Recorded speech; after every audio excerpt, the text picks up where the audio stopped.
Diet po ba? Diet pero Unhealthy. bahala na. Diet pero bahala na. Hotdog na merong condensed milk. Masagwa lang siya tignan, no? Pero masarap siya. American breakfast for brunch. Wala nga lang tayong maple syrup. So, ang gagamitin ko dito is evaporated milk tsaka sugar. Kasi before, yung mga bata pa kami, pag nagluluto yung lola ko ng pancake, ang nilalagay namin talaga is evap. Tapos, lalagyan mo lang siya ng asukal para manamis-namis. So, lalagyan ko lang siya ng sugar sa taas. Yan. Tapos, mekus-mekus! Kasama ng butter. Buttermilk and sugar. This reminds me of my childhood. Cake. Nom, nom, nom.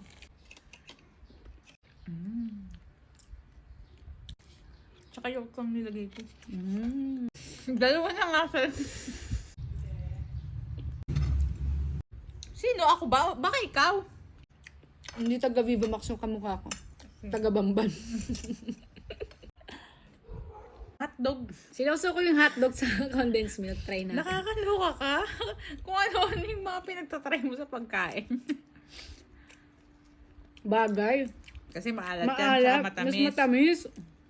Mahilig po kayo sa matamis. Oo, mahilig siya sa matamis. Ganito rin ba kayo kumain ng pancake pag walang syrup? Sarap ng egg. Pancake and bacon in one bite. Ang sayo mo, nakakatawa ka. Normal na. Siyempre, kabataan din. Paano? Masarap yung hotdog sa condensed milk. Uy. Uy. Wow. Kasi last bite ng hotdog. Elementary days ni.